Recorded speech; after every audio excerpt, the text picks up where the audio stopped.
Imagine you are walking through a dimly lit, silent hall of an old European library. Dust motes float lazily in the air, caught in slivers of late afternoon light streaming through tall, arched windows. Your footsteps echo on the worn wooden floor, the scent of aged parchment and leather-bound tomes pressing into your senses like a whisper from another age. You wander past shelves that seem endless, rows upon rows of forgotten knowledge, until your fingers graze a spine unlike the others, its leather cracked, its gold lettering faint yet still glimmering as though defying time itself. You pull it down, feeling its weight, and as you open it, the world outside seems to dissolve. The letters are not merely ink. They breathe, they pulse, as though the page itself remembers you. You have stumbled upon something few in history have ever touched, the Corpus Hermeticum. This is no ordinary text. It is a relic of a consciousness that saw reality not as a prison of matter but as a boundless ocean of mind and spirit. It was hidden for centuries not because it was irrelevant, but because it was dangerous. Dangerous to the structures that thrive on your forgetfulness. Dangerous to the comfort of believing you are powerless. As you read, a strange duality emerges inside you. One part of you feels an electric astonishment, like you've cracked open a door to a dimension you always sensed but never dared to touch. Another part of you, the one conditioned by years of routine and societal programming, tries to dismiss it. That part feels the pull of indifference, of saying, it's just another old book, of slipping back into the numbing rhythm of a life where the extraordinary is always explained away. This tension between wonder and detachment is where the journey begins.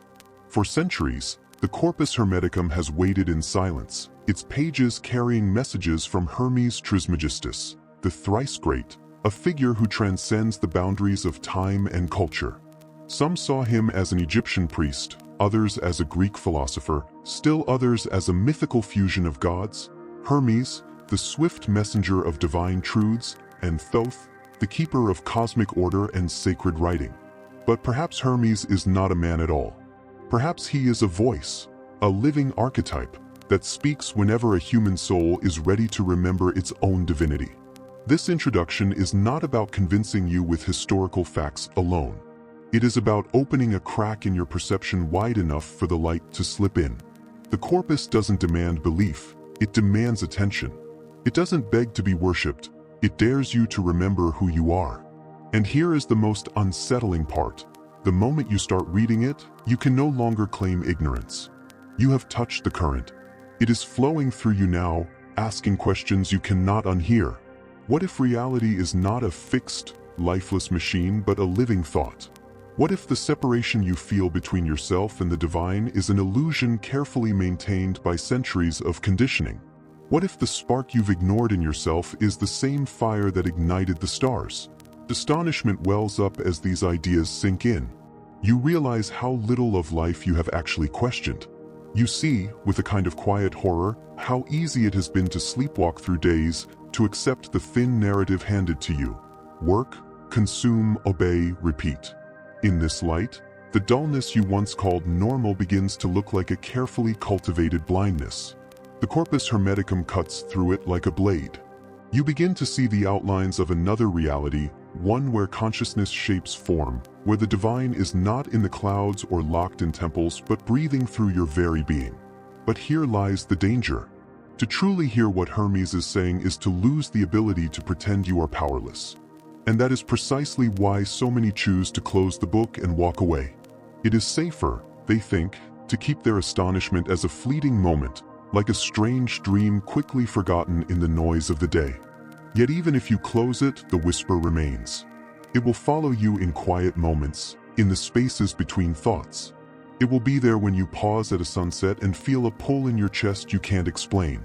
It will be there when you look into someone's eyes and see, for an instant, that you are not two separate beings but expressions of the same vast mind. In these moments, the indifference cracks, and the astonishment rushes back in, demanding you pay attention. This is where the journey truly begins, not with blind faith, but with the raw, unsettling realization that you are more than you've been told. The Corpus Hermeticum is not an escape from the world. It is a mirror that shows you the truth of the world and the truth of yourself. And once you see it, you can't unsee it. As we step into the pages together, you will find no dogma here, only the challenge to awaken. The astonishment you feel now is the key. The indifference you battle is the lock. The choice to turn the key is yours. This is not history for history's sake. It is a living conversation between your soul and an ancient voice that has been waiting for you far longer than you've been looking for it. So take a breath. Step closer. The manuscript is open, and Hermes is already speaking.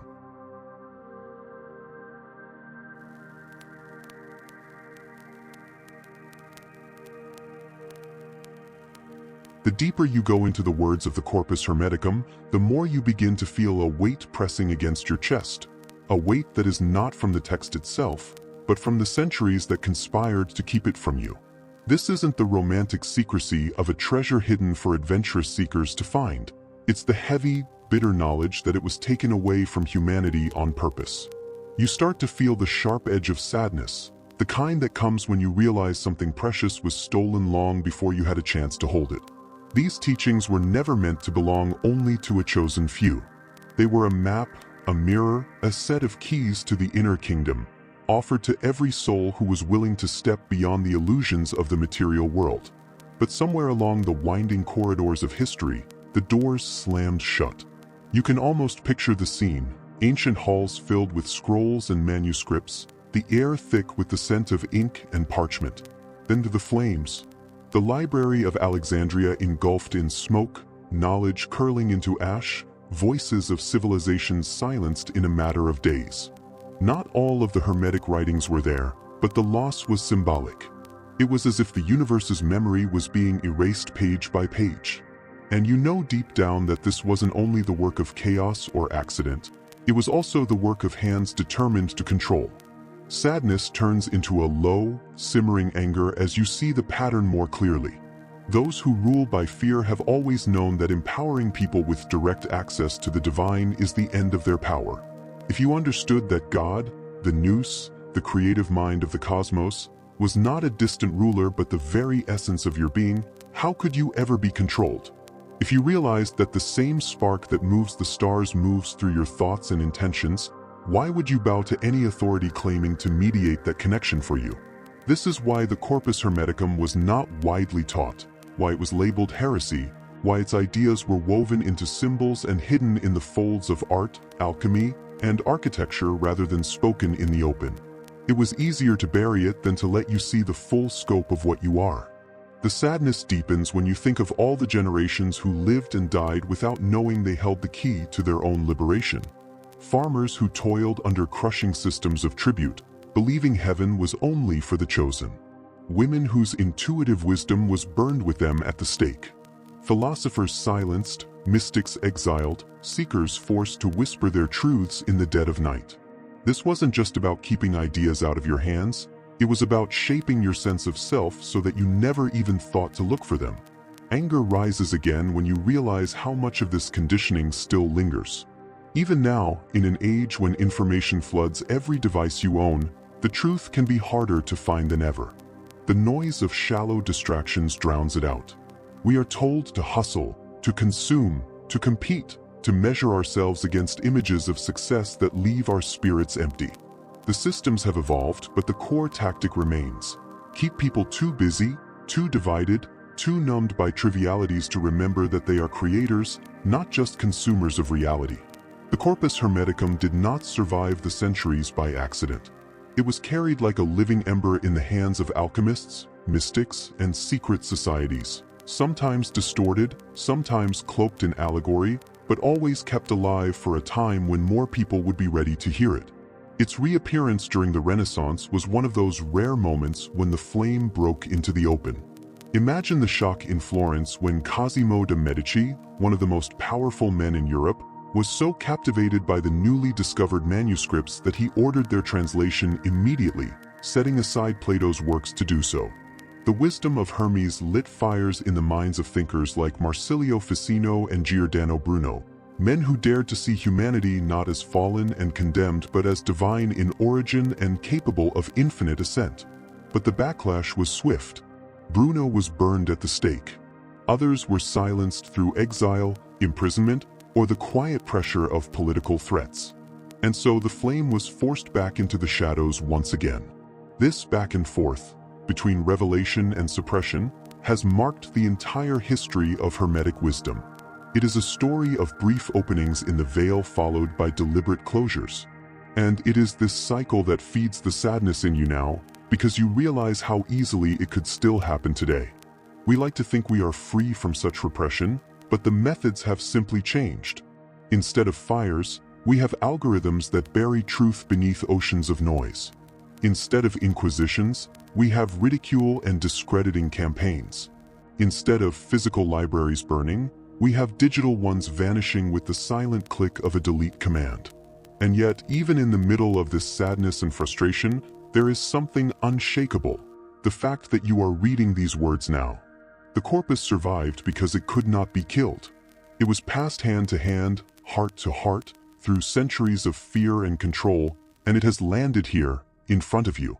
That survival alone is an act of defiance. The very fact that you are becoming aware of it is proof that the tide is shifting again. Still, the weight of history remains. You can't help but think of the lives that might have been different had this knowledge been open and free. The breakthroughs in human consciousness that could have happened sooner.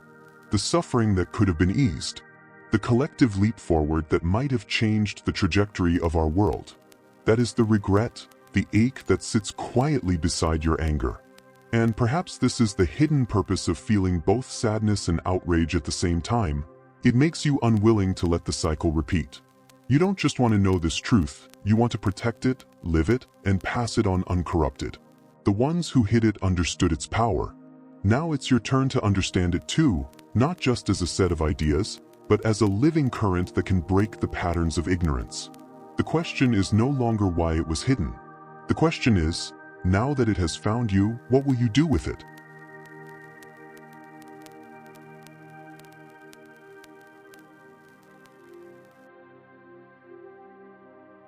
After the heaviness of understanding why the corpus hermeticum was hidden, there comes a shift, like walking out of a long, dim tunnel into warm sunlight.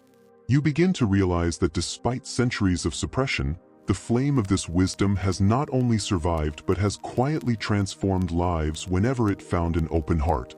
This is where joy begins to rise, because you see the living proof that these ideas are not relics. They are seeds, and wherever they land in fertile soil, they bloom. Imagine Sarah, a 34-year-old teacher from Chicago.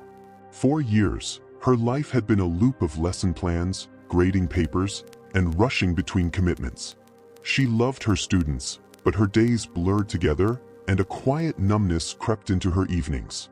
She would scroll through her phone until her eyes stung, wondering if life was always going to feel like an endless to-do list. One rainy afternoon, while browsing a cramped used bookstore, her gaze landed on a small, weathered volume with faint gold lettering, the Corpus Hermeticum. She didn't know why she picked it up. Maybe it was the weight of the cover in her hands, or the way the words seemed to hum beneath her fingertips, but something in her said, "Take this home." She began reading without expectation. The line that stopped her cold was simple yet devastatingly beautiful. As above, so below, as within, so without. She read it again, slower this time, letting it sink in. Could her outer reality truly be a reflection of her inner state? The thought both thrilled and startled her. The next morning, instead of grabbing her phone, she sat in silence for 5 minutes before the day began. She didn't try to control her thoughts, just observed them.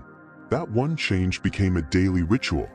Over time, she noticed something subtle. Her students seemed calmer, her conversations felt warmer, and even the way sunlight poured into her kitchen made her pause with a kind of quiet gratitude she hadn't felt in years.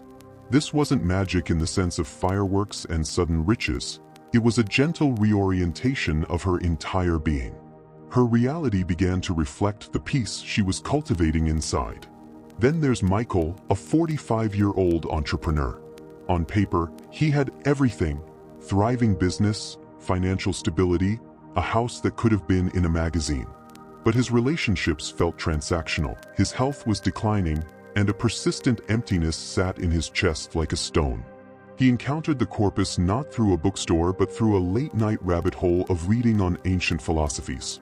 One teaching struck him: the power of intentional speech. The idea that every word carries the energy of creation. It was so simple, yet he realized how often his words were sharp, critical, or carelessly dismissive. He decided to experiment. For 1 month, he would speak only in ways that built rather than destroyed, especially to himself. The shift was astonishing. Conversations with his employees became collaborative instead of combative. At home, laughter began to return to the dinner table. Even his body responded. He found himself waking earlier, feeling lighter. He wasn't just talking differently, he was seeing differently. There's also Amina, a young artist from Morocco who had been battling creative burnout for over a year. She stumbled upon the corpus in a digital archive and was captivated by the concept of the nous, the divine mind that permeates all things. The idea that she could tap into this universal intelligence through deep stillness fascinated her.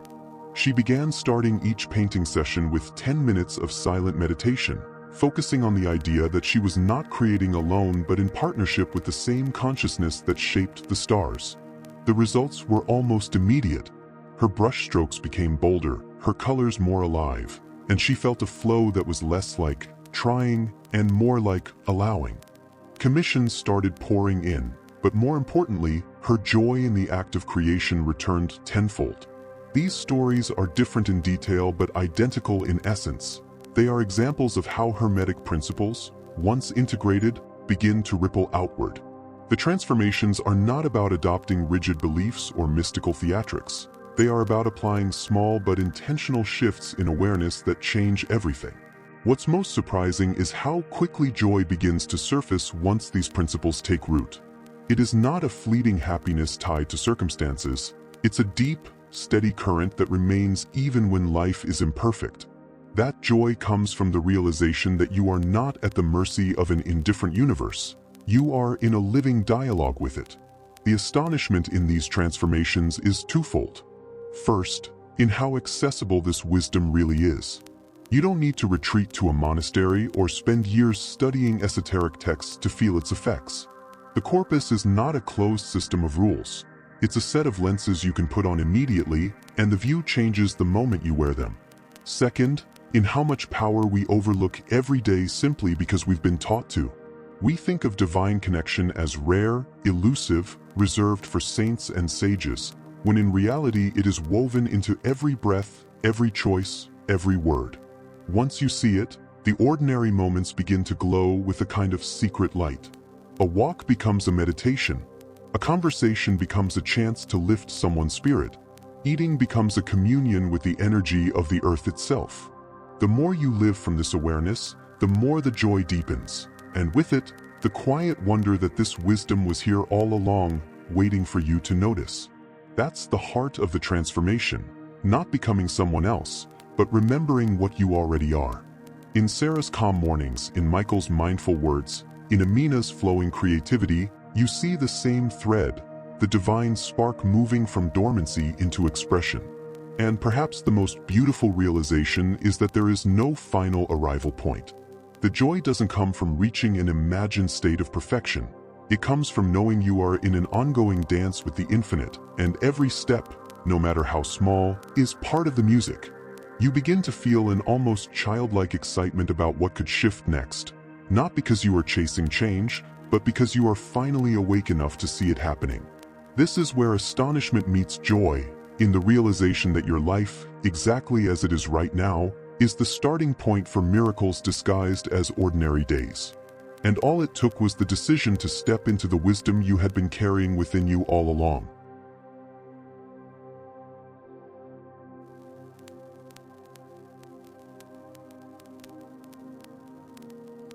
When you begin to live the Hermetic principles, not just read them, life takes on a charge as if someone has turned up the brightness on the entire world. It's no longer abstract philosophy, it's a daily practice that infuses each moment with possibility. The excitement comes not only from the transformations you've already experienced, but from realizing you've only just scratched the surface. There's an eagerness in waking up now, because every day feels like an unfolding experiment with reality itself. One of the first things you notice is that opportunities start appearing in unexpected ways. At first, it feels like coincidence. A conversation overheard on the subway that leads to a job opening, a book recommendation that contains exactly the insight you needed, a chance meeting with someone who becomes a dear friend. But the more you live by the principles, the more you realize this is not random. The Hermetic axiom, as within, so without, is not poetic fluff. It is a living law. The mental and emotional state you cultivate becomes a signal to which the outer world responds. The excitement builds when you realize you can adjust that signal at will. Take Elena, for example, a single mother who had struggled for years to find work that allowed her to support her family without sacrificing her time with her children. She began applying the principle of correspondence in a very practical way. Each morning, she visualized herself already in the role she desired, not as a daydream, but as an act of alignment. Within 2 months, she was offered a remote position with better pay than she had ever earned. It didn't feel like magic to her. It felt like inevitability, as though she had simply tuned into the right frequency. There's a kind of astonishment that comes with realizing how much of your old life was shaped by unconscious thought patterns. Before, you might have thought your circumstances were fixed. That change required monumental effort. Now, you begin to see that the most significant shifts come from small but consistent inner adjustments. You feel like a scientist of your own consciousness, running experiments every day. What happens if I approach this conversation from a place of curiosity instead of defensiveness? What unfolds if I choose gratitude over complaint in this situation? The results are often immediate and thrilling.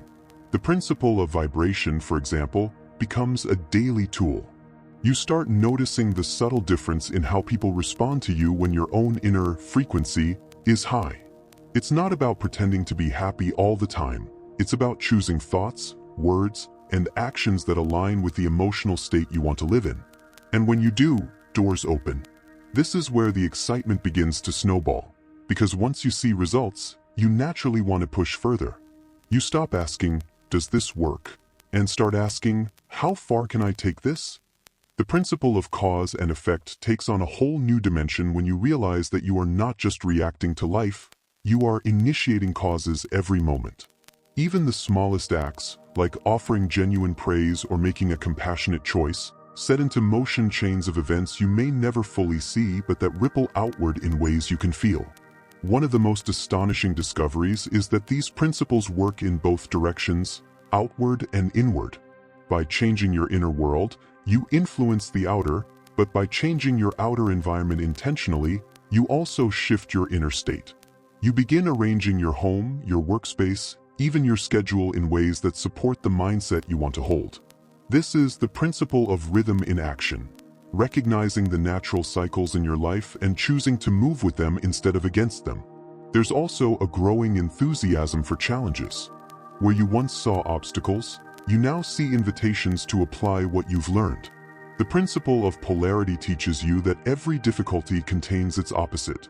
Hidden within the problem is the seed of the solution. So instead of sinking into frustration, you lean in with curiosity. This shift alone changes the entire texture of your days. And then there's the moment you realize you're not just transforming your own life, you're influencing others simply by how you live. Friends notice your calm in situations that used to rattle you. Family members see your patience deepening, your creativity sparking in unexpected ways. Some ask what you've been doing. Others simply start to mirror your energy without knowing why. The Hermetic principles are contagious, not in a forced way, but in the way sunlight naturally draws flowers to turn their faces toward it. The excitement here is almost overwhelming at times, because you see the potential scale of this influence. If one person's shift can affect a small circle, and those people influence their own circles, then applying these principles is not just personal growth, it's collective evolution in slow motion. And yet, the joy and astonishment in all of this never become routine. Even after months or years of living this way, there are moments that stop you in your tracks. A sudden clarity about a lifelong question, a synchronicity so precise it feels like a wink from the universe, a breakthrough in a relationship that had been stagnant for years. Each time, you feel that same electric sense of wonder you had at the beginning, and it fuels your next step. You understand now why the Corpus Hermeticum was guarded so carefully. It's not just ancient philosophy, it's a living technology for human transformation. And when you see it working in your own life, the only question left is how fully you're willing to live it. The more you do, the more you feel that you're not just moving through time, you're participating in the weaving of reality itself. That realization doesn't make you arrogant, it makes you grateful. Because if you can shape your reality with intention, then life stops being something that happens to you and becomes something you co-create with the very intelligence that holds the stars in place. And that is a truth worth waking up for every single day.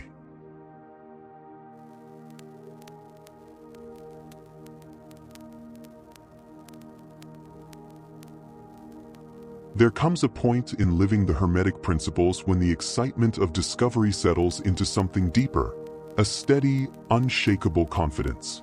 This is not the fleeting kind of certainty that depends on whether life is going well that week.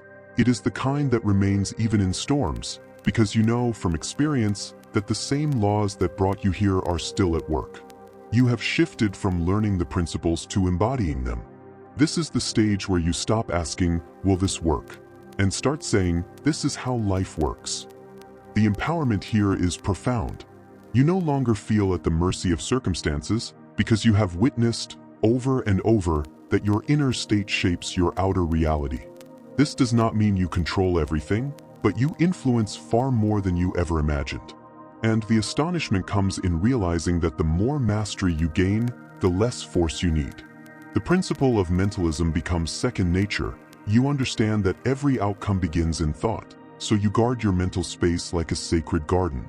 You no longer entertain thoughts that contradict your vision for your life, not out of repression, but out of respect for your own creative power. The principle of correspondence is now a living awareness in you. You automatically look for the reflection between the inner and outer. When challenges arise, you don't waste time blaming external forces. You ask, "What in me is this showing me?" And because you've seen the results of this inquiry, you face even discomfort with a kind of fearless curiosity.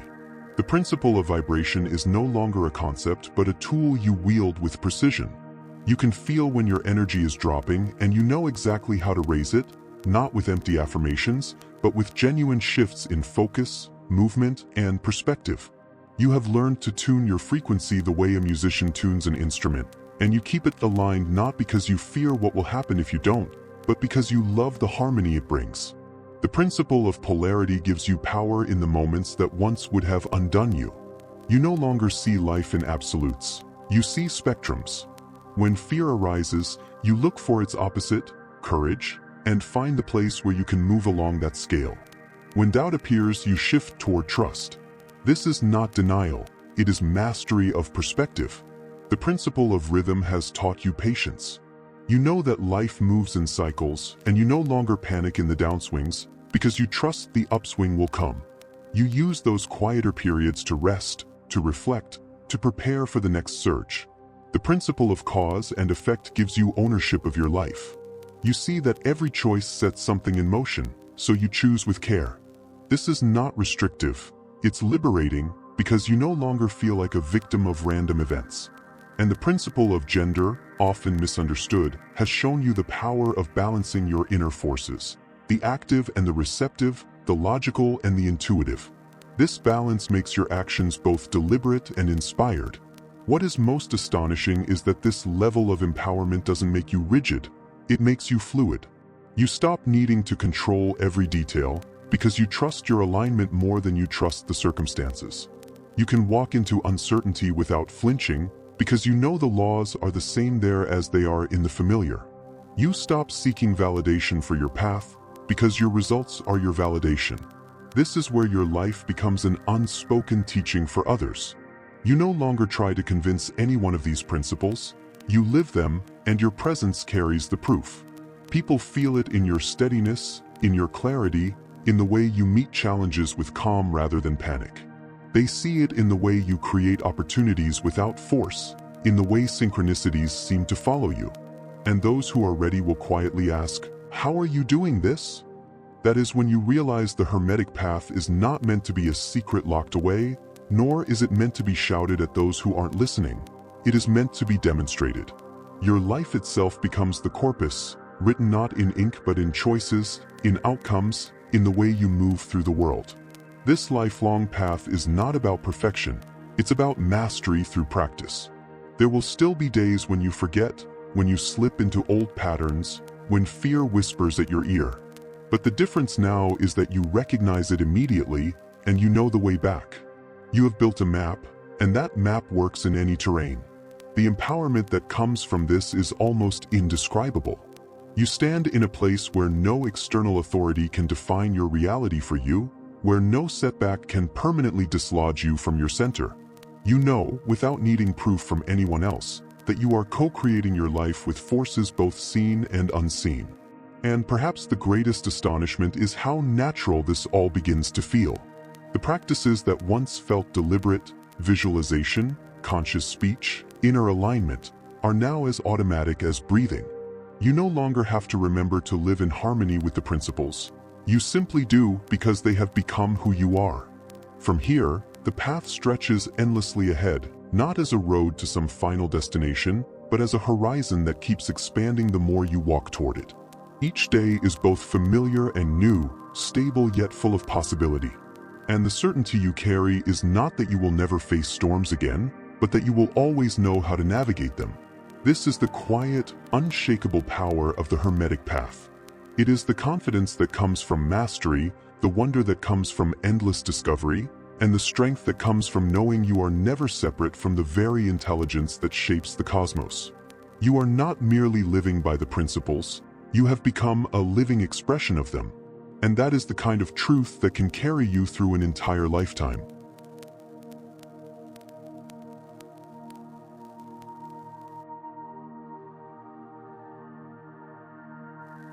There comes a day when the Hermetic path ceases to feel like something you are walking and starts to feel like something that is walking you. The boundaries of me and world begin to blur.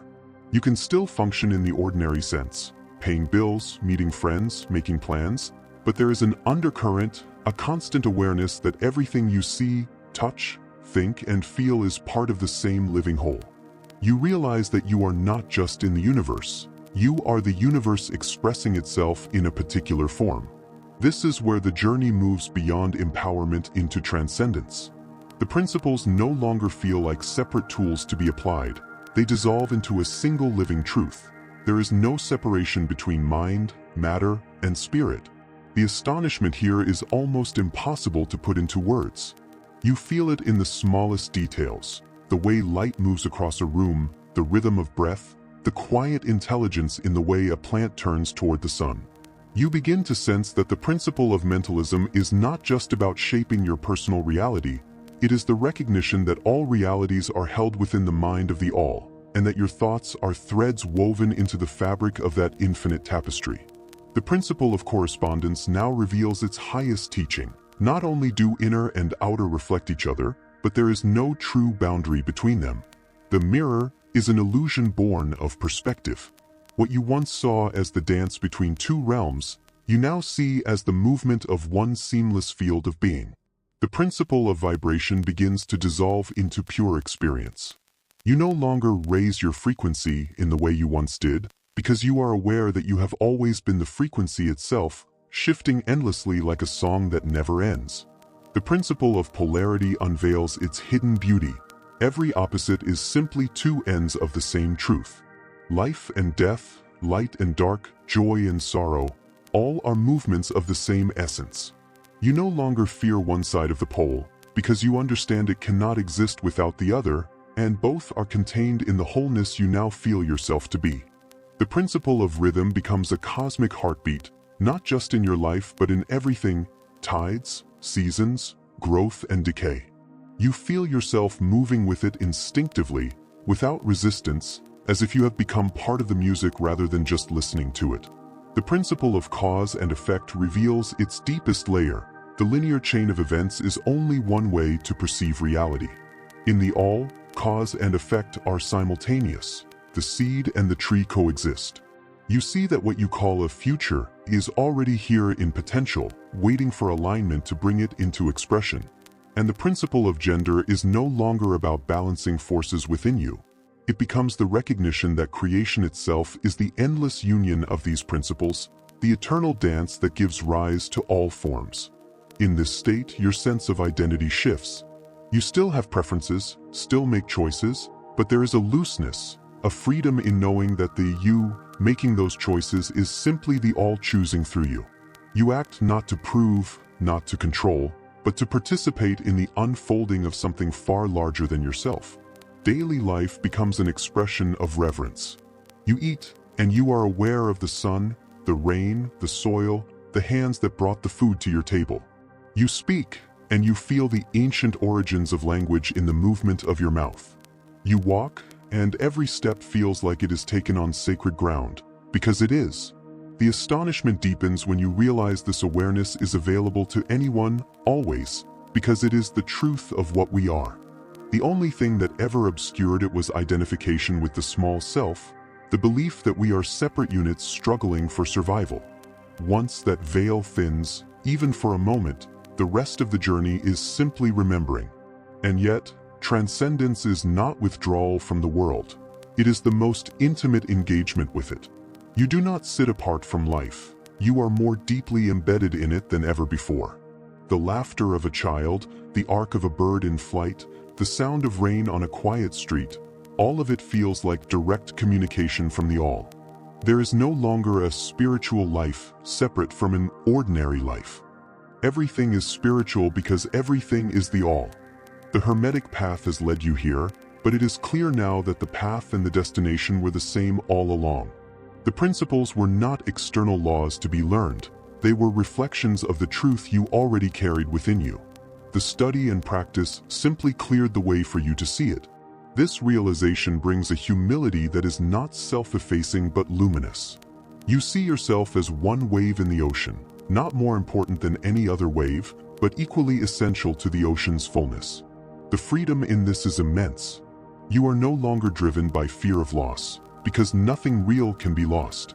You are no longer paralyzed by uncertainty, because you know that the all moves through you as surely as blood moves through your veins. And so you live, not as a seeker chasing enlightenment, but as one who knows they have never been apart from it. You move through the world with the quiet joy of someone who has come home, even as you keep exploring. You understand now that transcendence is not an escape from humanity, but its deepest fulfillment. And in this space, even the word hermetic fades. The teachings have done their work. The map has led you to the territory, and now the territory stretches endlessly in every direction.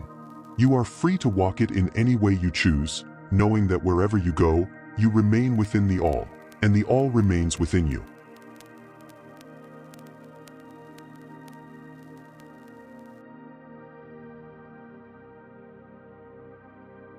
There is a point on the Hermetic path when the search for truth is no longer a restless pursuit but a steady flame. You have moved through wonder, through discipline, through mastery, through transcendence, and now you arrive at a place that feels less like arrival and more like dawning. This is illumination. It is not the sudden flash you once imagined, nor is it a single climactic moment. It is a quiet, continuous unfolding, as if a light has been lit in the deepest part of your being and now shines outward without effort. The first thing you notice is the clarity.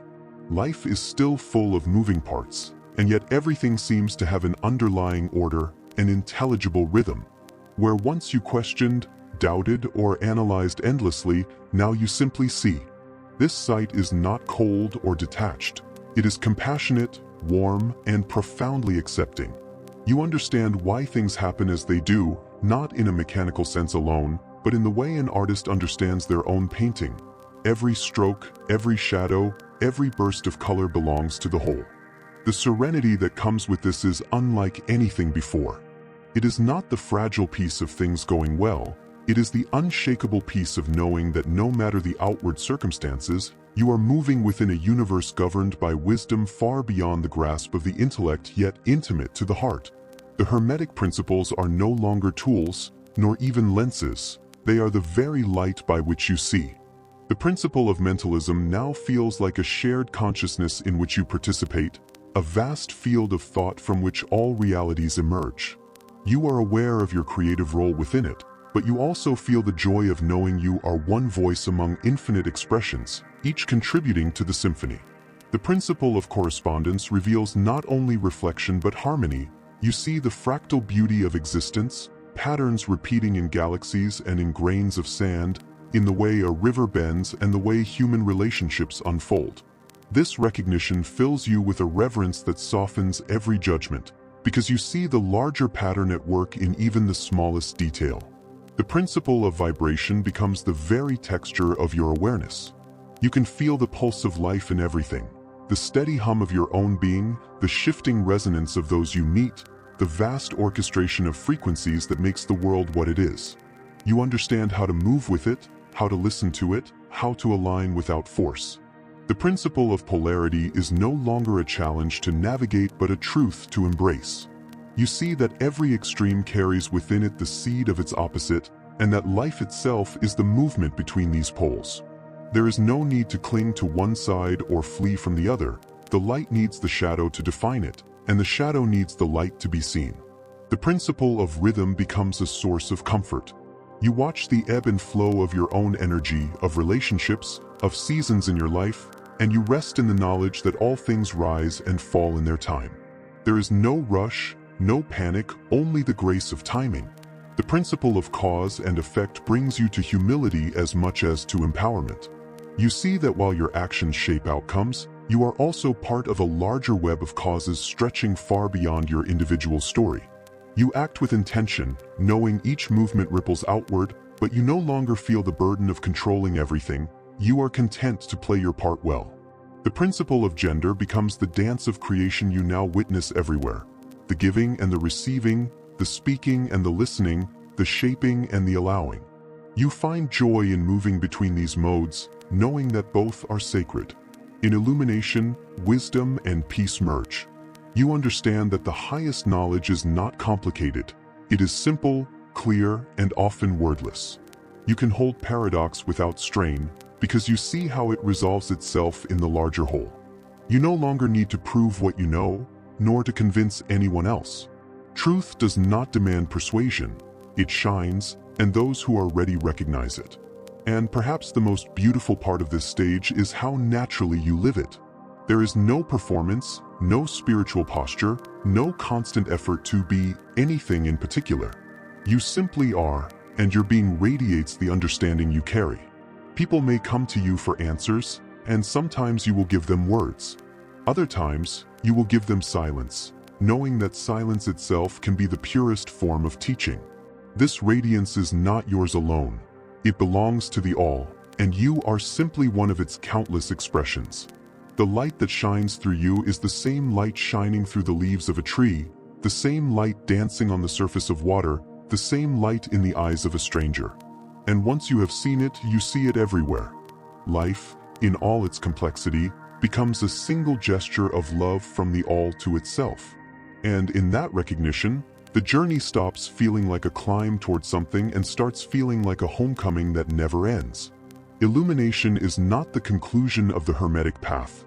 It is the point where the path becomes infinite, a radiant spiral expanding forever. And in the stillness of your own heart, you know you are already walking it.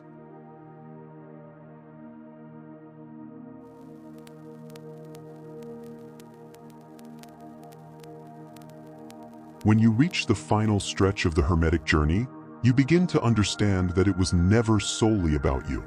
All along, your steps have been guided by something older, vaster, and more patient than you could have imagined, a current that has flowed through countless lives before yours and will continue long after. You realize now that your transformation is not an isolated event but part of an unbroken chain. The wisdom you have gathered, the clarity you have cultivated, the peace you have found, these are not possessions to be hoarded. They are gifts meant to be passed on, the same way a candle passes its flame to another without losing its own light. At this stage, the urgency of seeking is gone, replaced by a gentle responsibility to ensure the principles continue to live, not as words trapped in books, but as living forces in the hearts and minds of those who come after. You begin to notice opportunities to share, not through grand declarations or formal teaching, but in quiet moments. A conversation with a friend where you choose to listen fully, holding space for their own inner knowing to rise. A gesture of kindness to a stranger that requires no acknowledgement. The way you live becomes the teaching, and the people you touch may not even realize they are receiving something ancient. The Hermetic principles now feel like seeds you carry in your hands. You cannot make them grow for another, but you can place them in fertile soil, trusting that the right conditions will awaken them in time. You do not demand recognition for this work, because you know the value lies not in your name being remembered, but in the truth being remembered. The principle of mentalism guides you to see the minds of others not as separate from your own, but as facets of the same mind. This changes the way you speak, the way you listen, the way you plant ideas, not to control, but to awaken.